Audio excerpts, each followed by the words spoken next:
Right, here we are again after another eventful week at the Mizuma. We discussed the bank holiday derbies on ShrimpNet. Joining us to recap on the Gillingham and Alty last weekend, we have the boardroom dynamo and part-time, well, almost professional golfer that is Charlie Appleyard. Charlie, thank you for joining us. Hi guys. And also from the dressing room, the second top scorer this season for Morecambe FC. Jordan Slew. I bet that sounded pretty good, Jordan, didn't it? Technically the first. Melon's not here now. Well, yeah, true. The current. We'll come to that later. So where do we start? As usual, discussing the Gillingham game. I'll start with you, Joel, now. Personally, having watched the game, I thought we played better than we have in a few weeks, and we still managed to lose. Yeah, I think that's just the thing of we're still learning, aren't we? To just see games out. I thought we played really well. Obviously, extremely disappointed to come out with 0 points, but when we should have been, quite a comfortable 3 the way we played. But these small things that we just are a bit naive on sometimes. I just think we need to tidy up on. We know that as a team. But yeah, I think we're playing well, and we need to keep playing well. I think we're the best when we're playing football, and we just need to keep doing that. But just have that little bit of desire to just see games out at times and to be smart in certain points of the game. I mean, for me, watching it again, it could have gone either way quite easily. I thought Charlie Brown was absolutely fantastic, particularly winning the ball back and setting you up for that first. That was a brilliant piece of anticipation by you getting into that space. But Charlie did ever so well there to set you up, didn't he? Yeah, definitely. He's been quality. Like we weren't playing at the beginning of the season, but as soon as he's come in now and he's had a good run of games, he's just been getting better and better. So we're lucky to have him. Yeah, and it's looking at the overall performance, like you say, perhaps a little bit. I think he probably is naive, but we've got to talk about poor old Archie. He's on loan with us. He's never put a foot wrong, and then they were like buses. They all came at once, didn't they? Yeah, well, that's not just a keeper's, not just a keeper. That could be, any one of us. I've had a couple of bad games this year, but he's kind of forgotten because I scored the last game. So he's since Archie's come in with, he's given us a new dimension. The way he's so calm on the ball, he just gets us ticking over. He's pulled off some fantastic saves as well and saved us at times. We forget about that just because of the unfortunate errors that happened on Saturday. But he'll bounce back. He's mentally tough. We go to Accrington on Friday, and I'm pretty sure he's ready to put everything right. And Joel, looking at the England performance last night, it just goes to show you that even top internationals can make poor decisions or make mistakes, and it costs goals, doesn't it? Look at Jordan Pickford, and I felt sorry for him just the same as Archie. But the game overall, I thought we deserved something from it. Yeah, I think there actually, now you mention it, there are probably some parallels of that England performance in that we were the better side probably for most of the game, had most control of the ball, but a couple of errors at the back, and that's what happens. I thought in terms of the level of performance, it's funny because it's a very different style to when we got promoted in the footballing style, but in terms of just quality of what we were trying to execute, I thought the level of performance, particularly in that period at the start of the second half, just before we went back ahead in the game, I thought that was like right up there with our promotion winning side in terms of the quality of the performance, the way we moved the ball around. And I think maybe at times we moved the ball around nicely and gotten up the pitch nicely in other games this season, but not always created that killer moment, that killer chance. But we created several. We've had Jordan's goal in the first half, and the second half we've had a header. I think Charlie Brown's come in the back post. So we were creating plenty in that, especially at the start of the second half. And got to say, I thought Jake Taylor was absolutely unbelievable. Like the way he'll take the ball from defence and move it up the pitch, it's fantastic. And he put a fair shift in defensively as well. I think that he made a couple of pretty heroic blocks coming back into his own box. So it's good to see absolutely not shirking that side of the game. He just as well. needed to stay fit, doesn't he? I know, yeah. He just needs to he's our never best come on quarterback. Yeah, He's our best quarterback. yeah. He I just say needs it to every week. never come on this podcast again because No. we seem to jinx him every time he comes on. But no, yeah, some of the aspects of the performance were fantastic, and it's frustrating to kind of lose the way we did, but it happens in football. Like Jordan said, Archie's done some amazing stuff so far with us. There's been times when his saves have really contributed to wins and points we've gained. But at the end, one Saturday it wasn't to be. And you lose as a team. Sometimes Archie's made a mistake, but say for the first one, maybe their lad's got a bit too much time and space to pick his spot from not pick his spot, but hit a good shot from range. I think he had a lot of time and space, but that's football, innit? I thought we played a lot better on Saturday than we did when we beat Crawley the other week. So that's just how it goes sometimes, isn't it? And Charles, I want to talk about the Morecambe Women FC on Sunday. A great turnout for them, over 500 people, which is fantastic for a 2 o'clock Sunday kickoff. It included our friends from the Ukraine, Vanya and his dad, which was brilliant. I knew they'd turn up. I had to write a letter to the consulate to get Vanya in. So, my begging letter worked. But again, apparently didn't see the game myself, but people who were there tell me it could have been 5 or 6, and they played really, really well, and everybody had a great day and really enjoyed it. And that's only going to help both them and the club, isn't it? There's so many good things going on in the club at the moment. Shame they're absolutely robbed at Newport. Should definitely won that game. Had an off day at Salford, I think. I don't think we can have any problems with that result, but no, we should have won on Saturday. And all the good things like Faz's award yesterday, and brilliant. And we'll come to that later. The Veterans Project. We're doing so many good things. It's just been a sticky season. A couple of things not going so well, but when we came in 4 years ago, James and I came in talking about the Morecambe family. That's 2 great examples where it's worked really, really well. With the women's team coming through, playing. They said to me when I first met them that they wanted to play games at the Mazuma pitch. Yeah, and we promised we'd do that. We're doing that. We're winning community Stuarts and wonders with the community stuff. Yeah, and the trust working closely together with the club. The academy is producing Adam Mayer and Kingdom. Jack Kingdom, all these good players we managed to sell on to make money, and it's going really, really well. And people say we can't still make the playoffs. You never know. Well, the strange thing is, and we're looking at the game coming up at Accrington on Good Friday, and we've all just said it. We all thought, even. I mean, am I right, Jordan? The dressing room thought we could and should have won that on Saturday.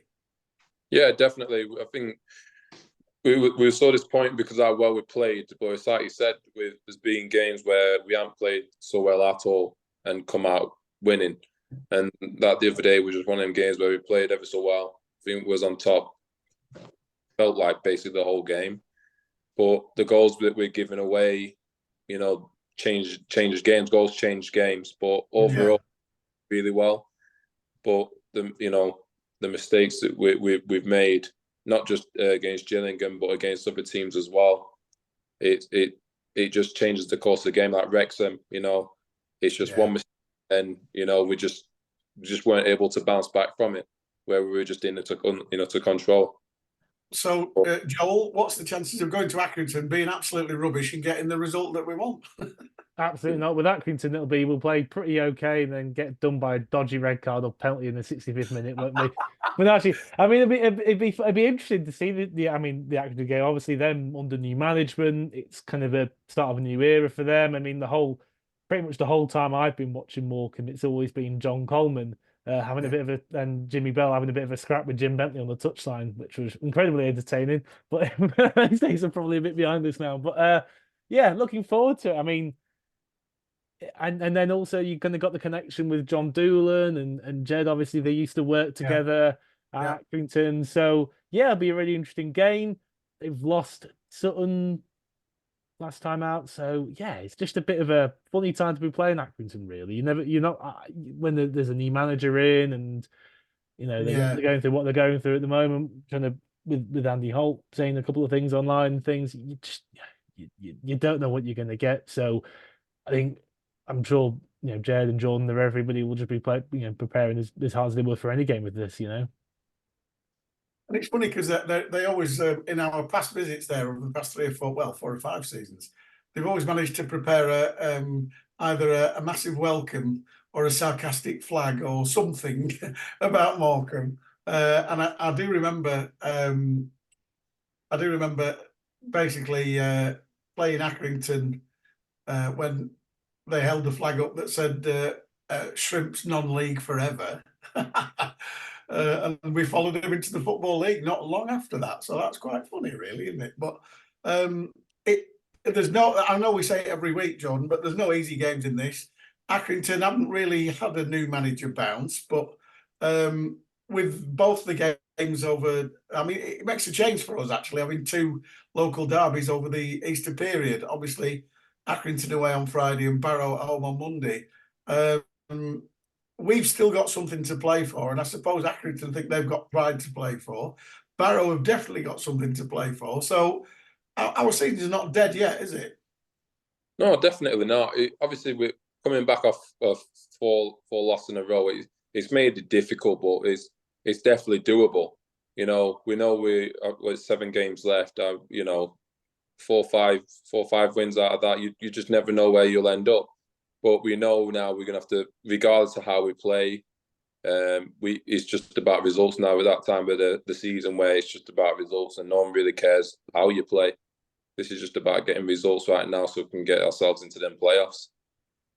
So that's what I was alluding to, really. I was like, I would settle for us playing like a lot of dross and stabbing a 1-0 win. But as you've said, Joel, it never happens against Accrington, does it? But just looking at the fixtures for the other teams, right?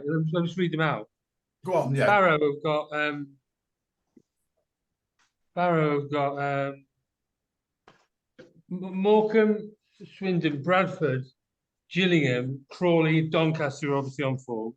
They play Mansfield last game of the season, right? Ooh, tricky. Crawley and Crawley have got Barrow, obviously. Crawley have got Doncaster, Newport, Mansfield, Wrexham, Colchester, Barrow, and Sutton, who might be fighting for their lives in the last game of the season. Well, just about everybody on that list has got something to play for, either promotion or relegation. Gillingham, we've got a game in hand on. We've got to play Crewe, Harrogate, Bradford away, Barrow, Mansfield, Doncaster. That's not easy. Doncaster are playing everybody, aren't they? Yeah. AFC Wimbledon. We've got Harrogate, Stockport, Salford, Swindon, Tranmere, and Walsall last game of the season. And Newport, that's one of the Newport. We've got Colchester away, Crawley, Accrington, Tranmere, Salford, and Bradford away last game of the season. So all those teams quite easily get 6-7 points from those games. Yeah, you're right. It's still in the mix, and I do get why people have said we've lost 4 on the bounce, which is never ideal. When we've been ideally placed, and we've been saying, particularly on this podcast, we've been saying since January, if we just get win our game in hand, it's never happened, has it, Joel? And we find ourselves where we are, but it could still happen, couldn't it?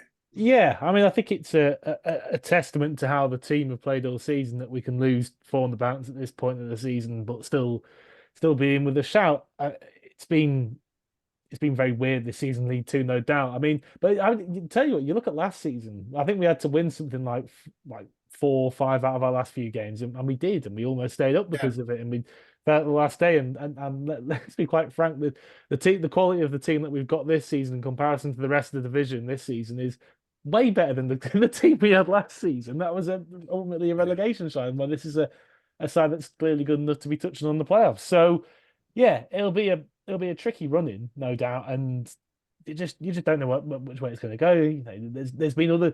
I think we've seen quite a lot of teams pick up a little bit of form, then have it drop off over a few weeks. So yeah, it's quite hard to predict really, and going on a little bit of a run of form when you win five or six of your next few games it's hard. Don't get me wrong, but it's not completely without the realms of possibility. So it's just one of those where stick with the players, and if we make it, it's a great achievement. And if not, I think we still got to say the season's been a good one, and it's been a tough season. I think it's worth putting the context with the change in manager and quite a lot of turnover in January with all the loan players leaving. And I think to be where we are and they've played it so well at some points of the season as well, it's it's a testament to Jed and the players and everybody. And speaking of a testament to the players, I'm going to give some credit to Pete Wild at Barrow now, because I think he's done a fantastic job there. Obviously, we lost 1-0 on that Tatey patch at Holker Street back in October, and that was a night that was instantly forgettable. I think we were given 900 tickets and we sold 886 or something like that, which was great on a Tuesday night. But I remember just coming away thinking, good God, we just couldn't get going on that pitch at all. Tom Bloxham, etc. The wide areas were just appalling. And you were about for that game, Jordan. That wasn't an easy game to watch or playing, was it? Yeah, tried to forget about it, but it's hard. It was tough, yeah. I mean, both teams are playing on a pitch, but it's tough when you are on a pitch like that to get a performance. There was one shot the whole game from both teams. Yeah, there was. Yeah. It wasn't a great game at all. It was. No, it wasn't. So it wasn't, and a frustrating evening because I thought we were good enough to deserve something, but they've gone on to good things, and obviously our old friend Cole Stockton's been bagging goals for them. But I know I've been listening to his some of his post-match interviews and stuff like that. And he talks very highly of Morecambe, so hopefully he'll do us a favour and not turn up on Monday and sulk. I hope so. So let's turn to you now, Jordan. The last time you were on, we were saying that you'd turned into a bit of a lot of a cult hero. The Halo Terrace sing your name, and every time you do something, there's that slew, which goes on and on and on. And even my wife joins in with that now. She absolutely loves it. So it's like it's a strange one, isn't it? Because from your point of view, this is your second spell with us. Yeah. You achieved great things the first time, and you've come back as being one of I'll call you one of Derek's love children. And you come back, but obviously you haven't got Derek anymore. But it must be nice because obviously Jed Bannon has placed trust in you and carried on, hasn't he? Yeah, definitely. He's done a fantastic job. Like whether he made the playoffs or not, he's still done a very good job. It was the transition was obviously very difficult. There's two completely different men who are in charge. And it was difficult to adjust at first. But I think after, I don't know, say 3, 4, 5 games, I think we started to get a gist of what he wanted, and then Fitz has come in to help as well, which has helped massively.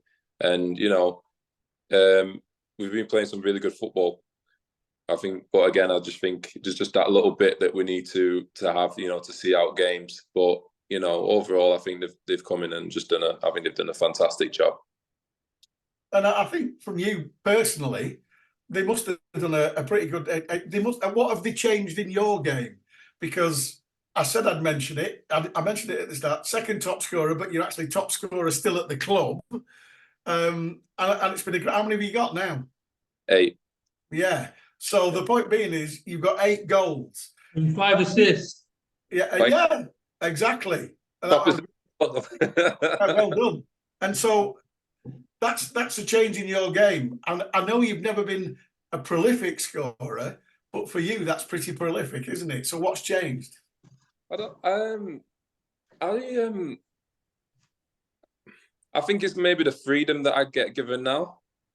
My favorite position is off the left, and I just feel probably slightly more free to express myself a little bit more now. But I think as well, it's just you know, I've been training hard maybe, and I couldn't really. Confidence? There's a bit of luck involved as well. Some of the goals were a bit fortunate, and then that gives you that confidence to then go on and, you know, every striker will tell you one goal can just change your confidence really quickly. But yeah, I think since they've come in, I've just felt like maybe a little bit more free and able to, and, you know, be able to express myself a little bit more going forward. Is there a particular goal that you kind of feel is a turning point? Because I was having a quick look back over your goals, because obviously there's stuff like the Harrogate one, which is a good hit from range, but then there's also stuff like was it Grimsby, when it's just kind of flicked off the keeper and come off your thigh and gone in. And is there and you know, sometimes people always like to say one goes off your arse and that gives you confidence, or is it more of the 25-yarder that's giving you confidence? It's hard to say. I think that I mean, like the 25-yard, I know I can do that anyway. So it's not like that's the confidence thing. But like, even it's hard to answer that one. I think when you just, because your name's on the goal sheet, on the goal sheet, I just think that's the confidence in itself. You know. When the ball came into you from Charlie Brown last weekend, you just knew, everyone knew you were going to score. You knew you were going to score. Yeah. I don't think everybody knew. that was a case You a few months ago, maybe. Yeah. I think it's probably a slight bit more maturity as well. You know, I think that's what it made me, maturity, everything else around it. You know, you've not let us down. You've not let us down and grown up, have you? What, sorry? I say you've not let us all down and grown up. Unfortunately, probably, yeah. Being one of the older players might mean a lot as well. You actually have to lead by example and take people on board, and that's another thing. Rather than be one of the junior people.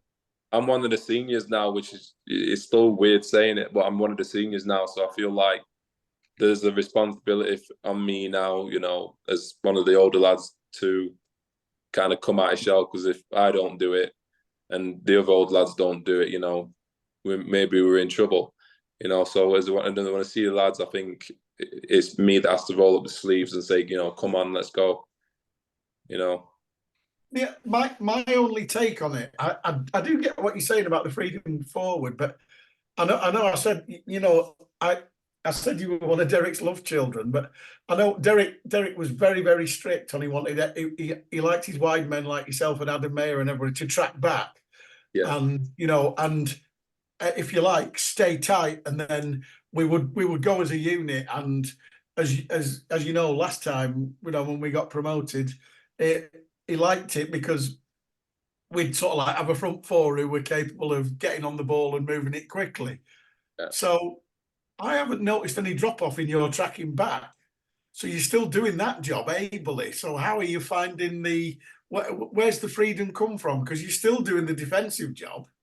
Yeah, I honestly, I couldn't tell you. I think it comes down to hard work and maybe a bit of luck at the same time. So I said, if you know, once you've scored a couple, your mind's like, yeah, I'm going to score the next one. So you guys said, oh, you knew I was going to score, and in my head, I know I'm going to score, but maybe at one time I thought, oh, am I going to score? Am I not? But the confidence is there now that I just feel free. I just know I'm going to score. If I get a chance, in my head, I know I'm going to score. I think that may be the only difference. So that now's the ideal time for me to say that I'll tell you what I'll do even a better deal. If you equal what Michael Mellon has got, by the end of the season, I will buy you a pint. If you top it, I'll buy you Mike's two. On 13. Yes. Yeah, it's funny. I was speaking to him a couple of days ago, actually. Did you say I'm after your record? Were you warning him? No, he messaged me. I think he messaged me like an emoji when I posted my goal, and I just said I've been learning off you, young one. Well, there you go. That's the offer from the ShrimpNet podcast. You get the same as Mickey Mellon. You get to 13, I'll buy you a pint. You beat it, I'll buy you two.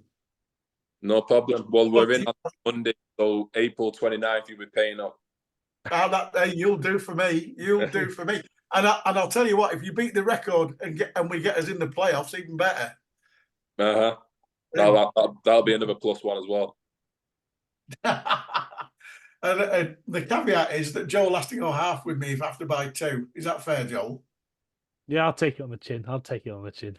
Yeah, I'll good take, lad. I'll There take, you I'll go. take you, lad, that's okay.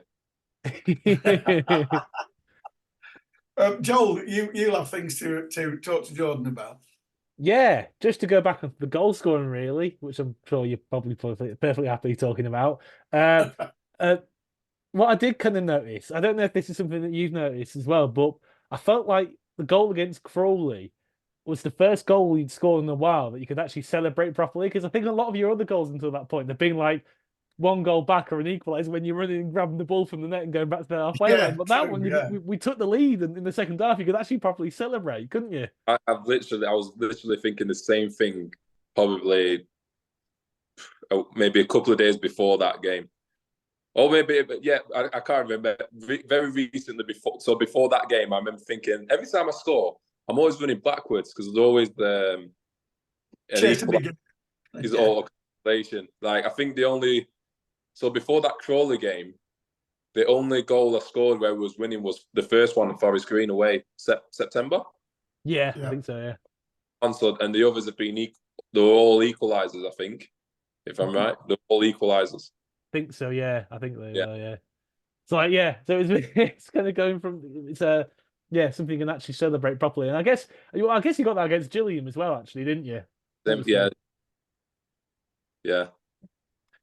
So kind of going along with your goals as well. I think there was a period where I think when you score 3 off the row, they were kind of all off the bench, and I guess it's that kind of slightly tricky moment where you kind of got the super sub tag, and you're delighted that you're doing. I'm obviously delighted that you're doing well, coming off the bench and scoring goals, but at the same time, like you don't want to get too burdened by the tag of being a super sub, don't you?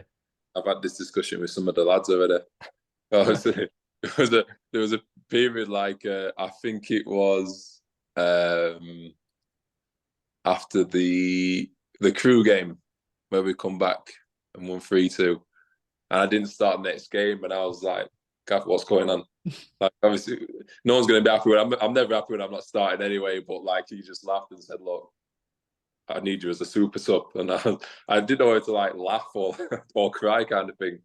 But you know, we went along with it, and then the next game was Crawley, and then ended up doing the same again. So like I couldn't even argue with him. So you know, it's a weird tag to have. Yeah, I've never really had myself as a super sub like that. But you know, this season's brought loads of different changes in my life, I guess. So is there something about the game when you kind of have you noticed anything different about how the game is when you're coming on 60 minutes with fresh legs? Are things a bit more open maybe, or I honestly think it is something to do with my age as well. I'm just so much more relaxed now. Nothing.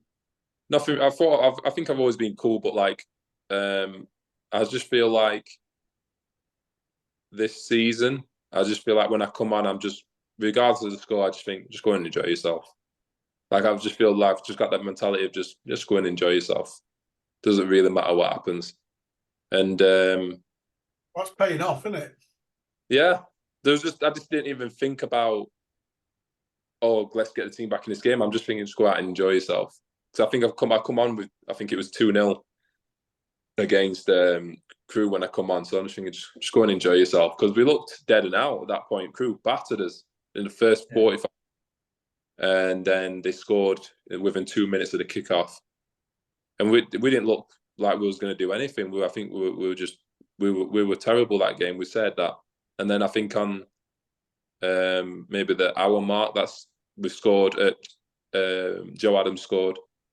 And then the game just changed straight away. We scored. Joel scored. I think I scored maybe a couple of minutes after. Then Faz scored maybe 10 minutes after. And that's what I mean. In an interview I did the other day, I just said how quickly the game can change, where we just looked dead and out. Like Crew could have, I don't know. I think they had a good few chances to go 3 or 4 up. But then, you know, goals change games. Goals change games. They had that chance in injury time where it was like a bagatelle in our box, wasn't there? Bloody hell. Yeah, that one. But even like before I come on the pitch, I think they'd hit the post of mixing it with the wrong game here. But yeah, they had a good few chances to go, 3-4 ahead. I know that. But, it's amazing how the game was for the first 50, 60 minutes of us not producing anything. And, one goal changed the whole momentum of things. And then we end up going to win the game. And just to go on that first goal, actually, because I think obviously the goal scoring is the headline in the minute, and it always tends to be when you're in the goals, doesn't it? But I think I remember for the first goal, it was you got hold of the ball, and then you did that thing where you hold off on the pass and you let the run happen, and you popped it over to Melbourne. I've noticed you do that quite often. I think when you kind of drop deep, you let the runners go around you, and then you just have that little bit of a pause at the moment. I guess it's a testament to not just panicking and hitting the ball because you feel you should do something with it. Sometimes I guess it's a testament to maybe like you said, being a bit older and being a bit calmer, just taking that extra second to think what passes on here. Yeah, exactly. Yeah, I think again that just comes down to my age and experience. You have more time than you think, and I've got confidence in myself that I think I'm decent enough on the ball. And if I get the ball nicked off me, I'm more than quick enough and strong enough to get back there and get the ball back. So I don't really feel vulnerable that way. So I just feel like, I don't know, I just feel a lot more composed in myself now. I think that just comes with experience and the amount of games I played over my career. Because obviously it wasn't always that way. Maybe I would have panicked. I most definitely would have panicked. Being with the ball in my own half in that position when I was. But now I'm just way more composed now. I think that just comes with experience.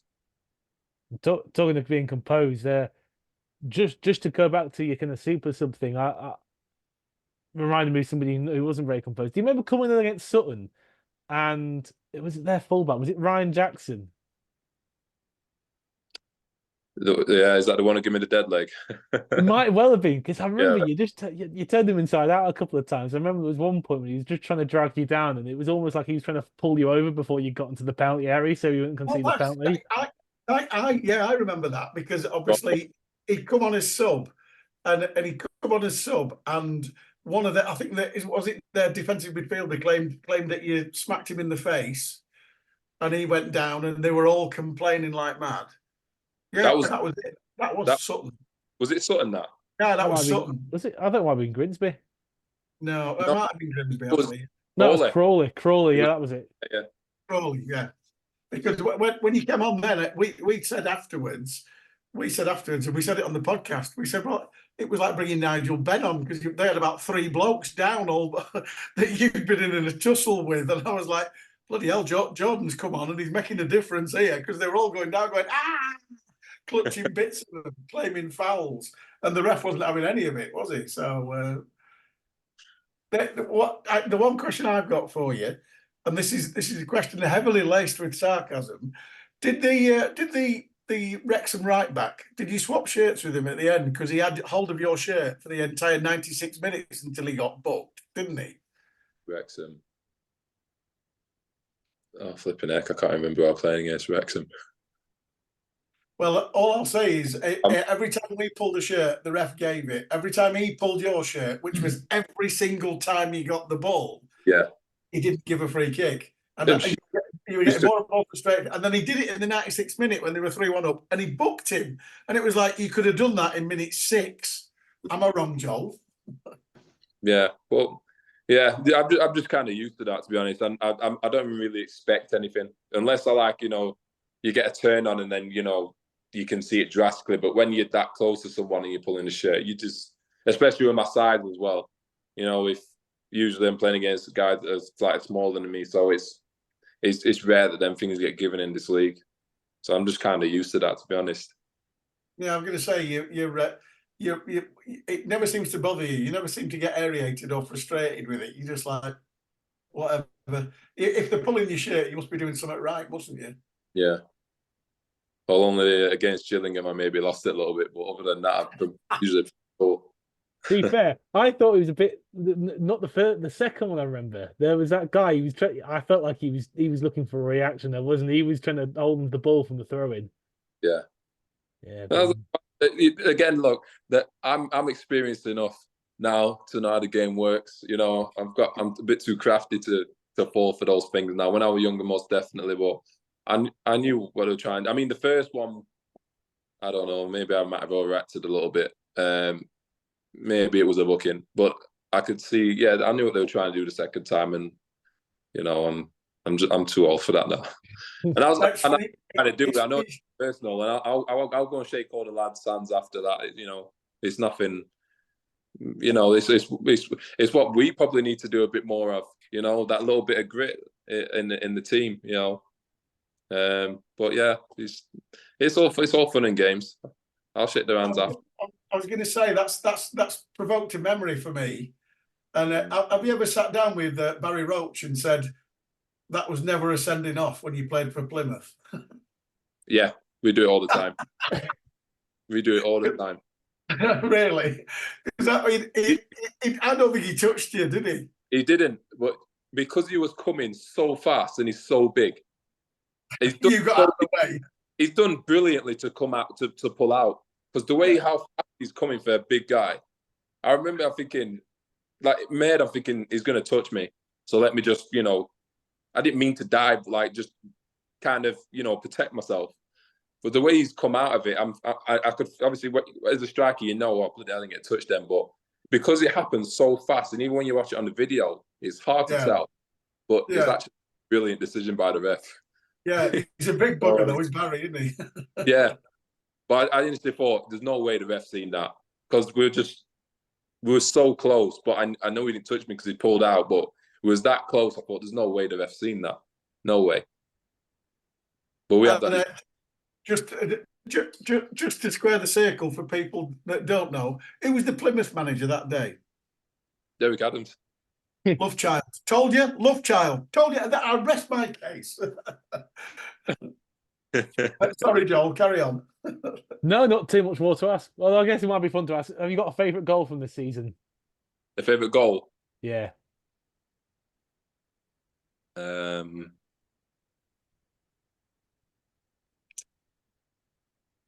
I did like the Harrogate one, actually.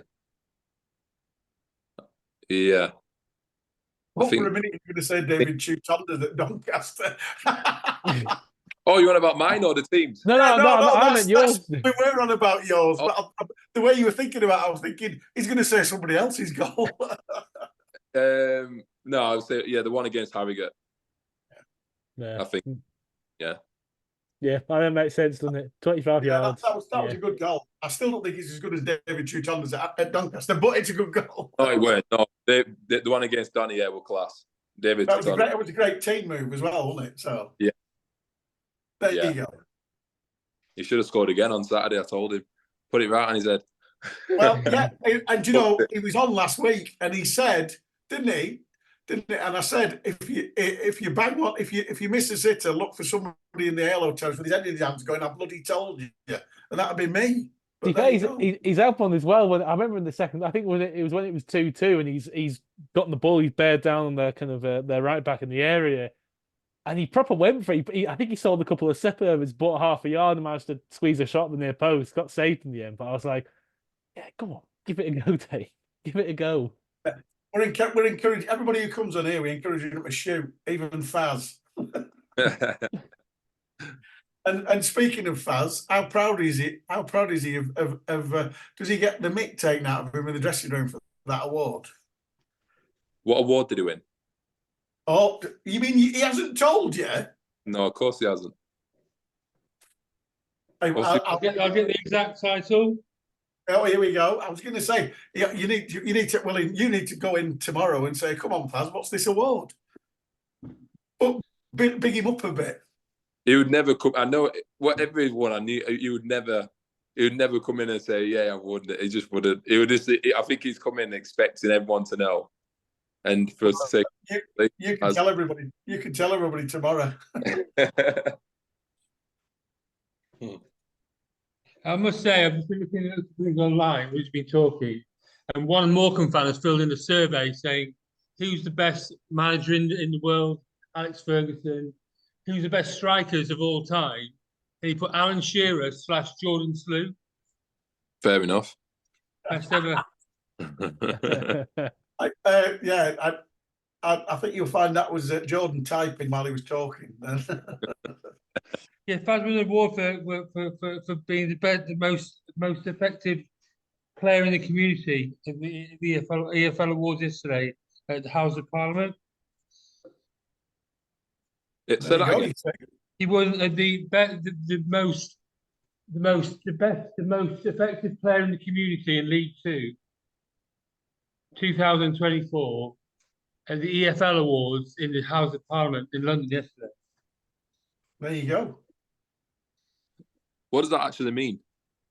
Well, it means when when you do the stuff for the community sports and you go out to the schools and stuff like that. Yeah. It means everybody thinks Faz is ace and everybody else is crap. Yeah, I'd that to Faz as well, to be fair. Yeah. Yeah, he's always bubbly. Yeah, he's a lovely bloke. He's a lovely bloke. So, and also for somebody who's that big, he's a bit of a gentle giant, really, isn't he? So, yeah. Sorry, unless you're a centre forward, then actually he's probably not a gentle giant. Yeah, true. Yeah. Morecambe were the only club to win 2 awards in the whole of the EFL. It was community project of the season for the Veterans Project for the ex-forces people who come and get together in Mazuma every few weeks, and then we also won, Farron won Player in the Community Award for League Two. Nice to be recognised, isn't it? Nice to be recognised. Really good. In other news, I'll bore people senseless by saying what's happening in the boardroom, Charlie. Out and out, and it's just the usual. No news is good news, I suppose. Yeah, we've got a few interested parties in the club. We've got a company that we said at the fans forum that we've got a company helping us find a buyer. Yeah. To comb the universe, try and find someone. They updated us this week with some positive talks. We aren't at the contract stage at the moment, but I hope we'll get there before the start of next season. I would hope. Yeah, I think everyone's hoping that, and there's a lot of clubs for sale, right? There's a lot of clubs for sale. There's lots of opportunities there. We spoke to a few people, but they're also speaking to 4 or 5 other clubs. But Morecambe's a really good buy. We can say by the things like the Faz Award and the Community Award and the women's football potential we've got there, and the way. I mean, look, for goodness' sake, we've got the budget we're on, and what resources we've got available, and so well. If we just had a little bit more, owner who put a bit more cash in, and we fly. It's a really, really good opportunity, as everyone knows, and get to the end of the season, hopefully win the next couple of games and start next season in a real positive manner. We've got Mick's working hard with Jed on the trying to decide how to shape the team for next season, and it's all going pretty well, but no significant movement freeze. Well, I think the only thing, as we sort of draw to a close, we've been saying this for weeks, if we're still involved with 2 games to go where we stand an outside chance of getting in the playoffs, I think that's been a brilliant season. What about you, Joel? Yeah, I mean, I think you had to look where we were at the start of the summer, with having to release all our out-of-contract players initially and kind of going through that, and then building a team again, and then Derek leaving in, was it October or November? I can't quite remember. But then losing all 5 of our loan players, most of whom were making a really big contribution to positive contribution to the side. And yeah, it's been a hectic season, no doubt.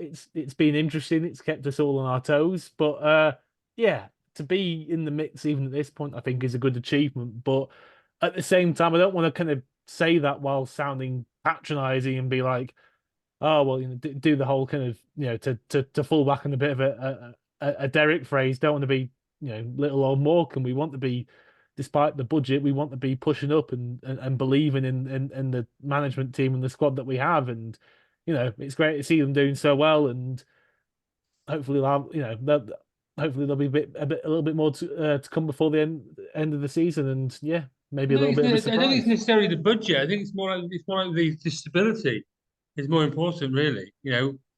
We've got a brilliant team with the budget we've got anyway. I look at the teams I've seen play this year, and how many teams are actually better than us? Really, not many. So it's not really the budget; it's more about the stability and the poor Jed. I remember Notts County, seems to do the warm for himself.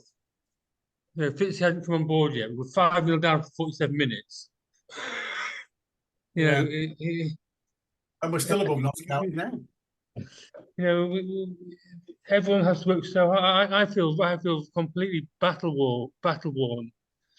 I've been playing football. I've been doing lots in the background, but I feel completely battle weary because of it. And I know what the rest of the board do. It's not easy.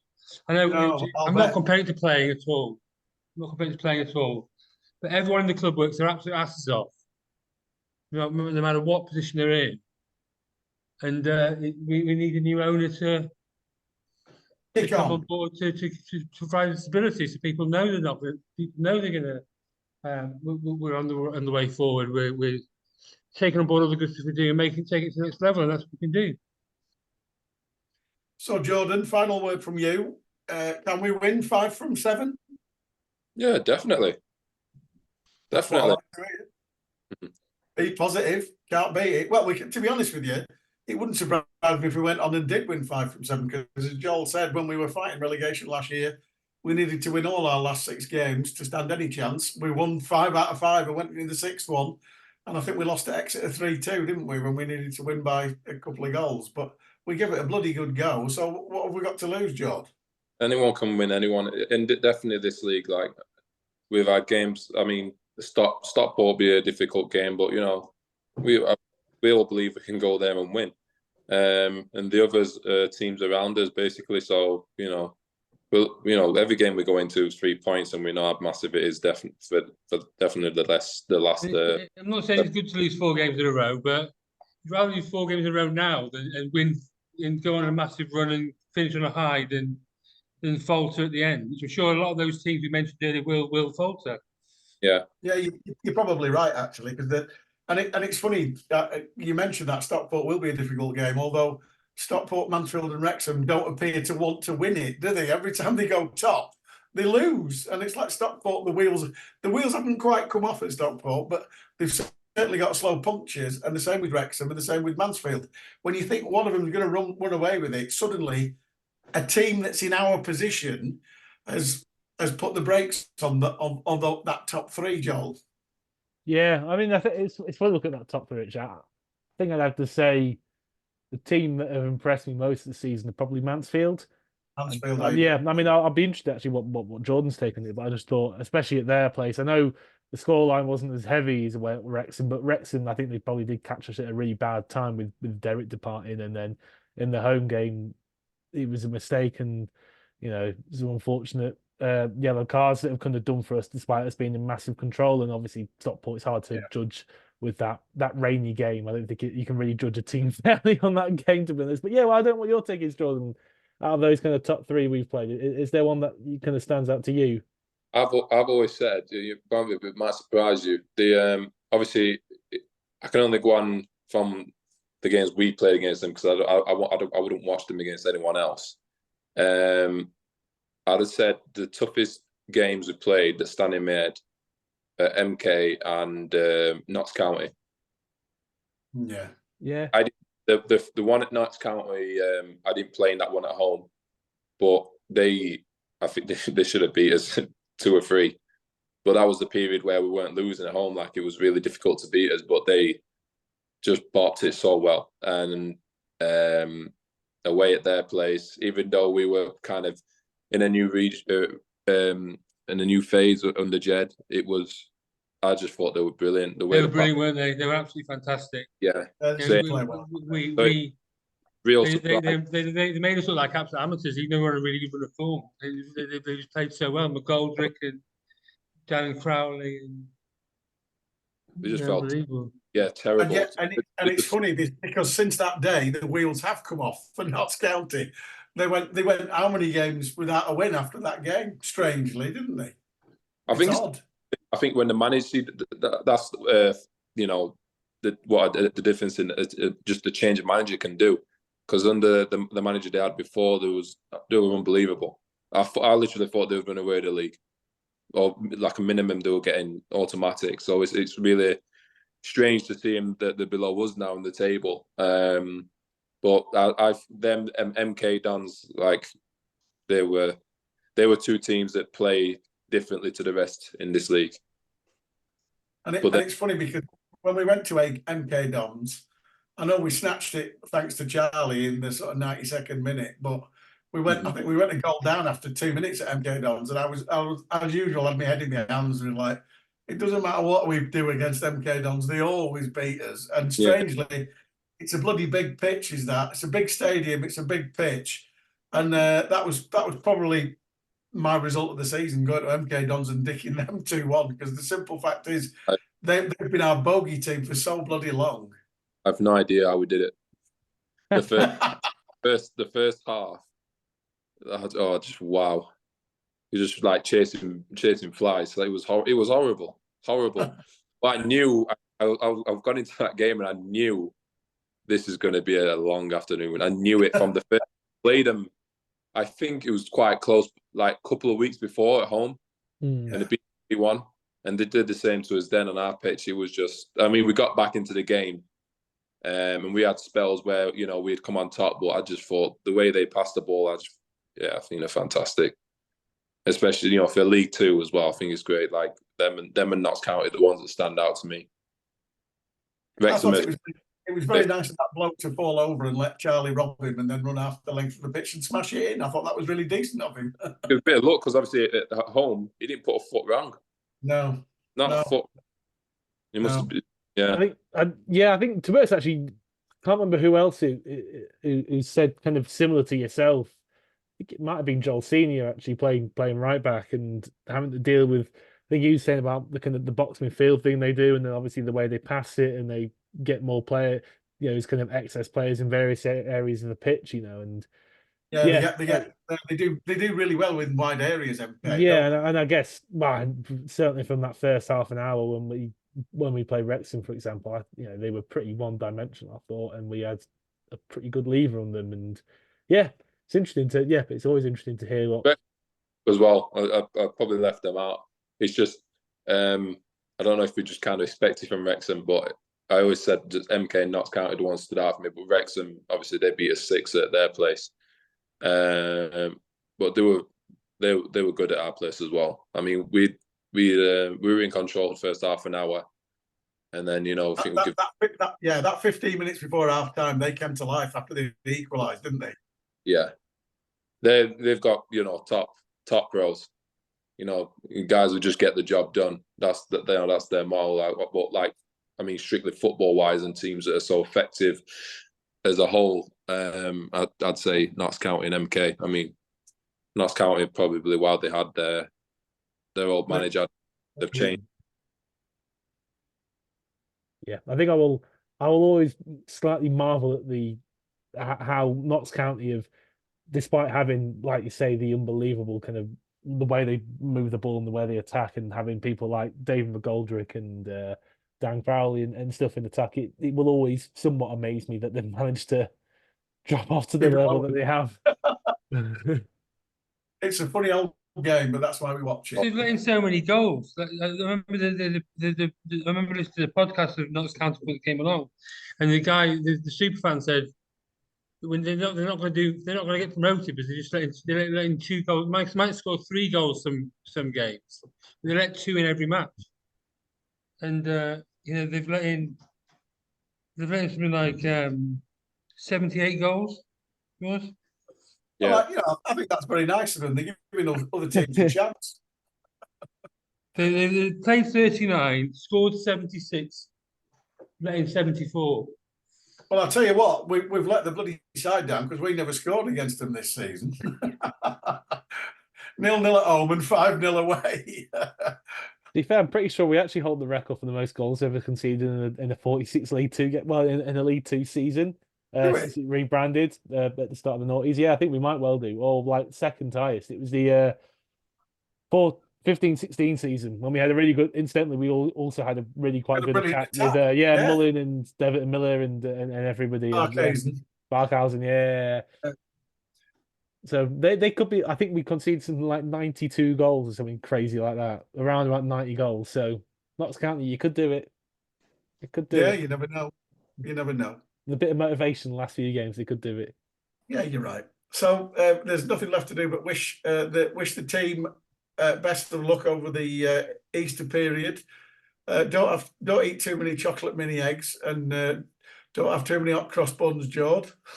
Try. And don't forget, there's pints hanging in the air waiting for you. Just keep bagging. They're there. I look forward to it. Good luck. Yeah, and fingers crossed. I'll be there at Accrington, and we'll be obviously all cheering you on at Barrow. Just as a matter of interest, I was down at the club today, and there were loads of people on Twitter complaining that they've sold out the allocation for the terrace, and that's because the back, if you're familiar with the back terrace for the away end, it's all metal steps, and they've closed off the metal steps. They've been closed this year, and nobody knows why. So we've only actually got the front sort of like 10 steps. The back sort of 6 or 7 are closed. No idea why. The club doesn't know why. So I was asked this morning, could you point that out?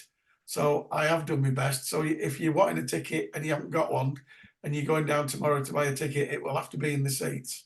So sorry about that. And John also, Coleman's going to have to sit in the seats then. Yeah, he is. Yeah. And also, I do want to mention, I do feel sorry. Obviously, what's happened with the train on the way to Grange, with the sinkhole opening and destroying the track, there are no trains for Barrow to come on. And I understand from a Barrow friend that there was at least 600 or 700 planning to come early on the train and have a few beers in and around Morecambe. So about half of them will have to come on the replacement bus service, which is going to be fun, isn't it?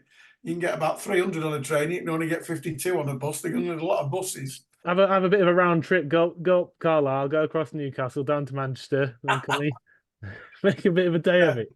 Yeah, make a day of it. Yeah, there you go. Anyway, thanks to Jordan, thanks to Charlie, thanks to Joel as normal. This has been ShrimpNet. Hope you've enjoyed it. Join us next week when we will dissect Jordan's hat trick against Barrow on Monday. You heard it here first.